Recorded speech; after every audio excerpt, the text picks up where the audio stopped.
Olá, tudo bem com vocês? Espero sinceramente que sim. A gente vai começar o capítulo 5 do livro da Louise Hay, Você Pode Curar a Sua Vida. E ela começa com a pergunta: o que fazemos agora?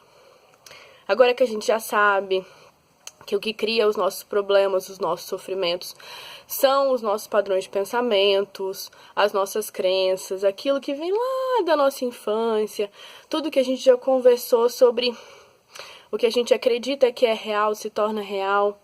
Já diagnostiquei, né? Até agora, o capítulo 5, a gente fez o diagnóstico da doença, da nossa doença mental. Como curar? Como a gente fazer para finalmente tomar essa decisão de mudar, né? Eu falo, na verdade já escutei muito, mas isso faz muito sentido para mim, que a gente tem dois caminhos. Ou é pelo amor, ou é pela dor. Geralmente, a gente escolhe o caminho da dor porque a gente gosta da inércia. A gente tem uma dificuldade muito grande de sair da nossa zona de conforto, de sair desse lugar aparentemente quentinho e confortável onde a gente está, para ir para um outro lugar que a gente ainda não conhece. Porque a gente se acostuma até com os nossos problemas, até com a vida medíocre que a gente leva, até com as situações desagradáveis. A gente se acostuma, a gente se apega. Então, às vezes, aparentemente a gente quer mudar, mas no fundo a gente não quer. Porque mudar significa lidar com algo que a gente não conhece. Esse lugar aqui tá uma merda, mas é uma merda que eu conheço. Esse lugar aqui, que aparentemente vai ser melhor, eu ainda não sei como é. Então isso dá um medinho, né? Mas a vida é tão sábia, ela é tão perfeita, que ela dá um jeito de tirar a gente da nossa inércia. A questão é, será que a gente precisa, toda vez, dessa chacoalhada bizarra que a gente toma da vida, que é quando a gente é obrigado a mudar pela dor? Será que já não tá na hora da gente começar a fazer as escolhas da mudança pelo amor? Antes de chegar no ponto da lei do progresso, da lei da impermanência das coisas, agir na nossa vida? Porque é assim que funciona. Se a gente não vai, existe um período de tempo que a gente pode ficar quieto, parado. Mas vai ter uma hora que a gente vai ser obrigado a ir. A gente vai tomar um empurrão. É a hora que a gente não vê mais saída, a não ser tomar uma providência e mudar. É a hora que não tem mais jeito de ficar nesse lugarzinho confortável que a gente chama de zona de conforto. Ela não dá mais. Ela tá inundada. Você precisa sair. E aí a gente sai, forçado. E aí a gente sofre muito, porque a gente tem muita resistência à mudança. Na verdade, o Eckhart fala sobre isso e faz muito sentido pra mim. O que dói na gente não é a mudança. Não é estar num lugar e ter que ir para outro. É estar a vida de um jeito e ela se transformar em outra coisa. O que dói é a nossa resistência. É a gente não aceitar a mudança. Imagina o fluxo da vida como um rio, certo?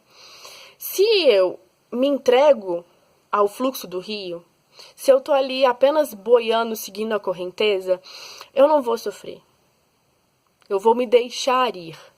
Porque eu acredito, eu confio e eu aceito que o fluxo desse rio é o fluxo da existência e ele é perfeito para mim. Agora, quando eu não aceito isso e eu quero nadar contra a correnteza, imagina a sensação de alguém nadando contra uma correnteza muito forte todo o tempo, durante muito tempo. Uma hora, essa pessoa, ela tem duas opções. Ou ela vai morrer afogada, tentando nadar e ela não vai conseguir porque o fluxo do rio é muito mais forte que ela, ou ela vai se deixar ir, finalmente, porque ela não tem mais forças de nadar contra. A proposta é que a gente se deixe ir voluntariamente. A gente se permita aceitar que a energia criadora de todas as coisas, a divina consciência, tem propósito pra gente. Que existe um propósito. E aí, quando a gente aceita esse propósito e aceita essa mudança, a gente ameniza muito o nosso sofrimento. Mas uma coisa a gente precisa aprender E, infelizmente, a nossa sociedade, ela não ajuda nisso, que é aprender a ser proativo, a tomar iniciativa, a correr atrás, a não querer as coisas mastigadas. Infelizmente, a gente aprende a receber tudo mastigado. Dentro de casa, da escola, dos amigos. A tendência é que a gente espere vir. A gente não vai atrás. Por exemplo, um estudante qualquer, colegial, ensino médio, faculdade, geralmente ele recebe tudo pronto. Vamos supor, o professor quer um trabalho. O professor passa o tema do trabalho, quantas páginas ele quer, se ele quer capa, página de rosto, índice, se ele quer cabeçalho, se ele não quer cabeçalho, se ele quer um enfeite ou não enfeite, se ele quer referência ou não. Ele passa tudo. Às vezes passa até as referências. Procura no livro tal, da página tal à página tal. Não é assim que funciona? Isso limita a gente. Ao mesmo tempo que parece ser muito agradável, porque alguém está te dando praticamente tudo pronto, é só você engolir, de alguma maneira te limita. Corta, poda a sua capacidade de ação, poda o incentivo nato que a gente tem de agir pela gente mesmo, pelas nossas capacidades, pela nossa veia criativa.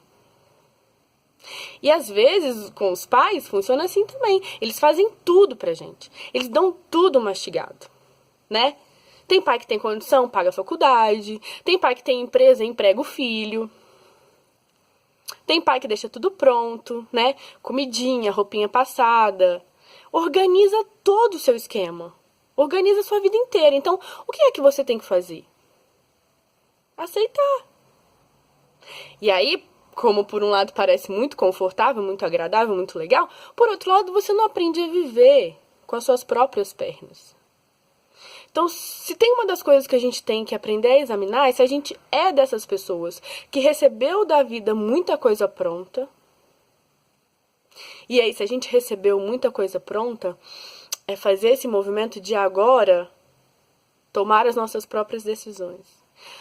Pegar a rédea da nossa existência e fazer do nosso jeito. E correr atrás do nosso jeito. E descobrir a nossa criatividade. E descobrir a nossa forma de fazer as coisas. Porque aí a gente entende aonde a gente precisa mudar e como fazer para mudar. Porque quando a gente recebe tudo pronto, a gente não sabe. E aí a gente fica perdido, esperando que alguém tome as nossas decisões. E isso é tão profundo em tantos graus que, por exemplo, o brasileiro tem a ideia de que um político vai resolver a vida dele, ou de que os pais podem resolver, ou que um professor tem que resolver a vida, ou que, sabe, tá sempre terceirizando. Um padre tem que resolver a vida, ou Deus tem que resolver a vida. A gente tá sempre terceirizando, sempre passando pra frente, jogando a responsabilidade pra alguém. Como se alguém pudesse resolver as coisas pra gente. E aí, a gente pega o nosso poder e bota na mão de outra pessoa. E outra pessoa não vai resolver. E aí a gente acredita, por exemplo, em políticos heróis. Ah, esse vai salvar o país. Ninguém vai salvar o país. A sociedade vai salvar o país, como sociedade. E como membros cidadãos. Cidadãos, viu, gente? Não é cidadãos, não. Como membros cidadãos de verdade. Porque muita gente nem sabe o que é cidadania. Cidadania no sentido de se envolver nas questões sociais. Se envolver nas questões políticas, entender o mínimo de política para você conseguir escolher as pessoas em quem você vota de maneira não passional. Né? Não é um time. Ah, eu gosto desse, eu voto nesse, eu odeio esse, eu quero que esse se exploda. Não. Política é outra coisa. Existe todo um sistema que a gente tem que tentar entender o mínimo, porque é claro que tudo nem é permitido, né? A gente tá fora, às vezes a gente nem tem acesso. Mas tem muita coisa que dá pra gente saber, que dá pra gente ter mais consciência. Então, assim, a nossa sociedade é reflexo de quem a gente é. A gente terceiriza as coisas. A gente quer terceirizar tudo. A gente quer que alguém resolva a nossa situação. Baixa um decreto aí. Eu resolvo que a partir de hoje não tem mais analfabetismo, não tem mais fome, não tem mais pobreza, não tem mais desemprego. Amores, não é assim que funciona. A gente não vai ter nem um político herói, a gente não vai ter papai e mamãe para sempre, a gente não vai ter marido e esposa para fazer as coisas pra gente para sempre, a gente não vai ter professor para dar coisinha mastigada, a gente não tem padre, pastor ou sei lá qualquer líder religioso para abençoar os nossos pecados, e a gente não tem como entregar tudo para Deus. Hashtag Deus no comando. Porque aí, se é Deus que tá no comando e o carro bate, a culpa é de Deus, era ele que estava dirigindo, não era eu. Não terceirize as responsabilidades da sua vida. Não terceirize as mudanças que você precisa fazer. E não tenha medo de fazer as mudanças. O máximo que pode acontecer é dar errado. E se der errado, é aprendizado. Se der certo, alegria, desfruta. Se der errado, muitas vezes é porque para outra coisa dar certo. E outra coisa que vai ser muito melhor.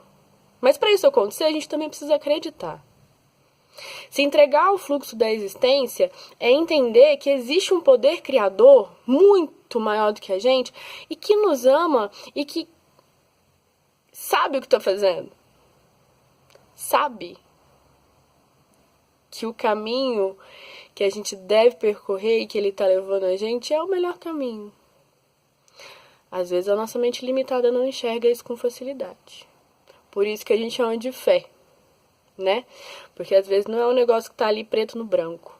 É uma parada muito mais sensitiva, muito mais profunda, muito mais interna e subjetiva e abstrata do que a nossa mania materialista de querer coisas concretas, né? Palpáveis, digamos assim. Mas enfim, a proposta que a Luíse faz e que eu também faço é que a gente consiga analisar onde a gente precisa mudar. Quais são os padrões de pensamentos que eu tenho que estão criando a minha realidade. As partes que eu gosto e as partes que eu não gosto. As partes que eu entendo como que estão funcionando e as partes que eu entendo que precisam mudar. Quais são esses padrões de pensamento? Fazer o compromisso com você mesmo de mudar esses padrões de pensamento. Dá pra fazer? Dá pra fazer. É só não ter preguiça, é só fazer um esforço de prestar atenção em você mesmo, prestar atenção no que você está sentindo, a gente consegue fazer. E se comprometer de verdade com ser uma pessoa melhor. Com acordar todo dia agradecendo, acordar todo dia abençoando, acordar todo dia colocando em prática tantos conceitos que a gente já tem e as frases de efeito bonitinhas que a gente compartilha no Facebook. Eu espero que